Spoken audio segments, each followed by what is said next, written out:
time for this week's Means to an End quest again. So what we'll do is we'll go over the various steps, starting with the contact event, how to get the Umbral Traces, and then we'll go and have a look at the final interference mission this week and the resulting lore, and then we'll go and have a look at the Eververse Store and see what goodies we can get for our Bright Dust, and we'll also go over the weekly reset information. So let's get on with it. So as usual, we go to the Prismatic Recaster, pick up the first step, and that's the contact event, and this time it's on Io. So, mend your weary way to Io, and once you get to Io, shoot contact gits in the face, and this week it's the large captain type chap with his little real annoying little brother. You know, he's that little wee one. So what you've got to do is smash the wee one's face in with all of your weapons, and then once he's gone, the shield will drop of the big one, and then you can smash his face. Rinse and repeat until they're both dead. It'll take you 2 runs if you change them heroic. That'll get you enough points to complete that step, and then the next bit is on to get our Umbral Traces. Now this week's Umbral Traces, you can either do the Menagerie, you can do Heroic Adventures, or you can do Elimination in the Crucible. My recommendation to you is to do the Menagerie, because not only will you get some goodies for doing the runs, it sounds like we've got diarrhea. No, it's not by diarrhea, it's the runs in the Menagerie. Do that twice, that'll give you enough Umbrals to be able to complete that particular step. I found the Heroic Adventures quest step, it depends on the heroic adventure that you're doing. You don't get that many, and of course you will do on the Crucible, but you tend to get them per kill. You get either heaps or hordes of Umbrals, but I recommend doing the Menagerie. That's the fastest way to do it. And this week's faster method to get the Umbral Traces is to get disintegration kills, you know, where you basically wink them out of the existence. So a ruinous effigy or something like that, or some kind of energy weapon that will get them disintegrated. Nice super to the face usually does that well. And then for the interference mission this week, it's again another repeat, and this time we're going to go through the bit where you have to destroy all the shards. You know, there's 3 shards on the way in, so you take them out, and that'll open the 3 seals on the door for the final room.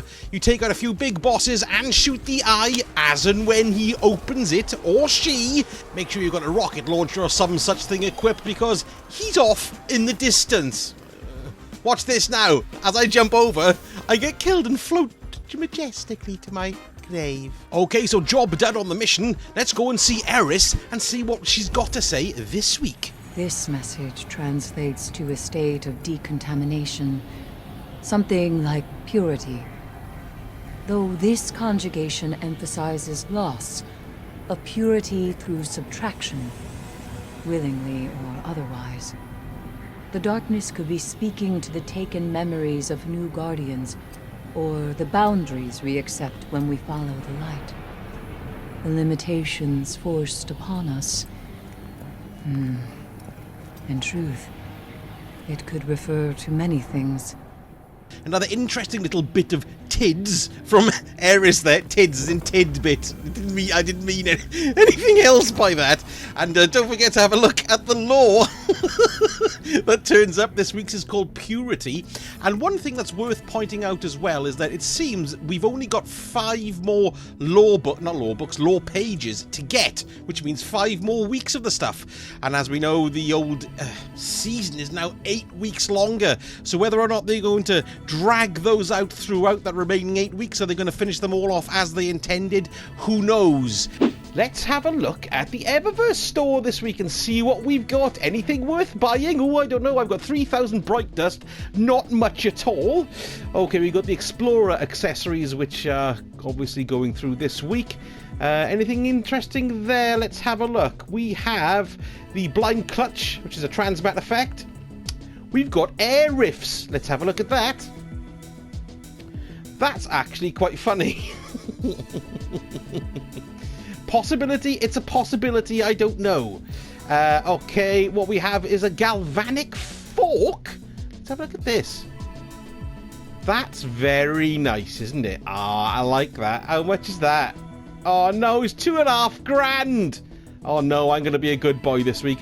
I forked out that bulky ship last week and I've just changed it over to something else. It's ridiculous. Let's drop down and have a look at the main Bright Dust menu.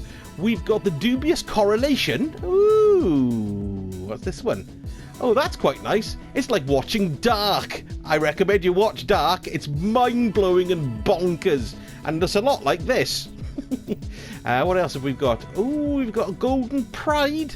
That is a sparrow with what looks like a huge lion's head on it.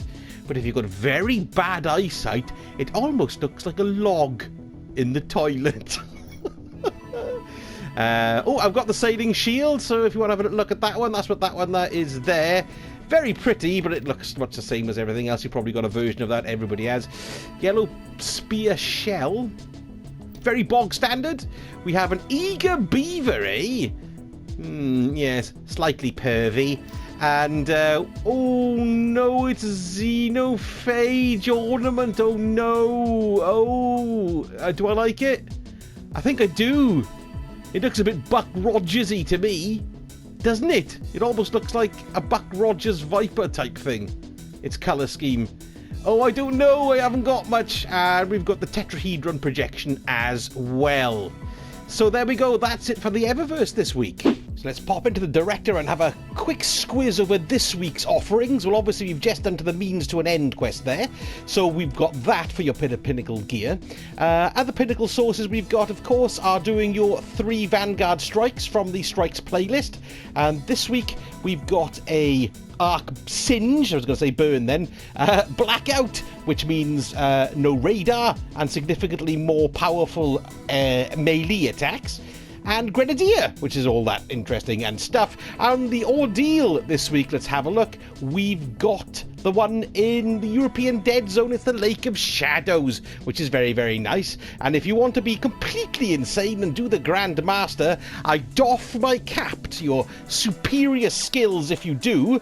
What we have this week is Epitaph, which is taken combatants generate blight geezers when defeated. Nasty geezers. I wonder if they've got Cockney accents and wear loads of rings.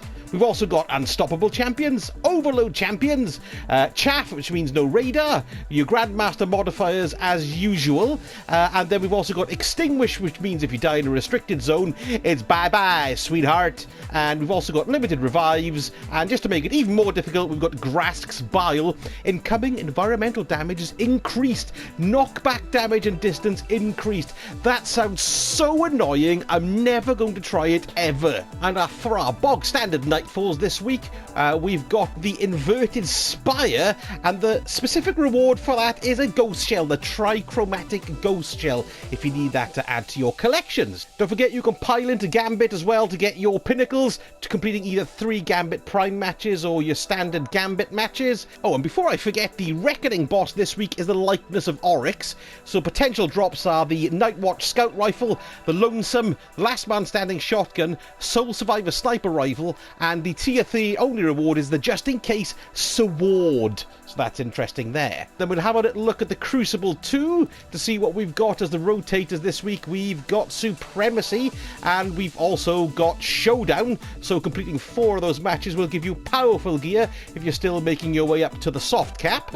And then for the Pinnacle gear, you need to complete 4 of the core matches as usual in either the survival playlists, elimination playlists, Control or Rumble. And of course this week we have Iron Banner, which gives you some powerful gear, but don't forget that you can get Pinnacle rewards from Lord Salad Tin in the tower as well. So you can see each of these will grant you Pinnacle gear. So you've got Around the Fire, Capture Zones in the Iron Banner playlist. That's Pinnacle gear reward. We've also got Maneuver Warfare, defeat opponents while your team holds zone advantage, so that's 2 zones or more, earn bonus progress during the hunt. The third one rather, is Iron Confidence, defeat opponents with final blows from any weapon, so basically kill them. Bonus progress though for energy weapons, power weapons, and opponents with a higher power level, so that'll get you to complete that a bit quicker. And finally we've got the Route, defeat opponents again in the Iron Banner, earn bonus progress by landing final blows on opponents with a higher power level. That could go your way, depends how the matches get matched really. So there we go, those are the good Pinnacle sources for this week from the Iron Banner.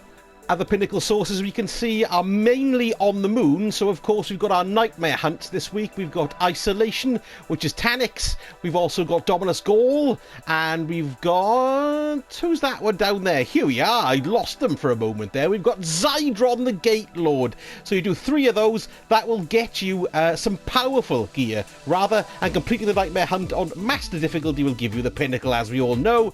We've also got some Pinnacle rewards that you can get from the Garden of Salvation raid. The modifier is 0 to 100, and also of course we have the Pinnacle gear that you can get for completing the Pit of Heresy, so that's stuff on the moon. And the final thing to mention, of course, is this week's Ascendant Challenge, and this one is the Agonarch Abyss, and it's in the Bay of Drowned Wishes. Now, I've got a video that shows you exactly where to go, what to do, and where all the corrupted eggs are if you're still going to get your Curse Breaker, so go and have a little look at that link up in the corner here. Few more things to come this week as well. I might do a nostalgic look at the Red War campaign, because I've replayed it with all new weapons, you know, that we've gotten and gone in really overpowered, and it's marvellous fun, so I think I might make a little series about that. And of course, at the end of the week, we've got the Avengers Beta, or Beta, depends which part of the world you're coming from, which I have bought, so I'm going to do a couple of videos on that too. So I look forward to seeing you Guardians and superheroes out there very soon.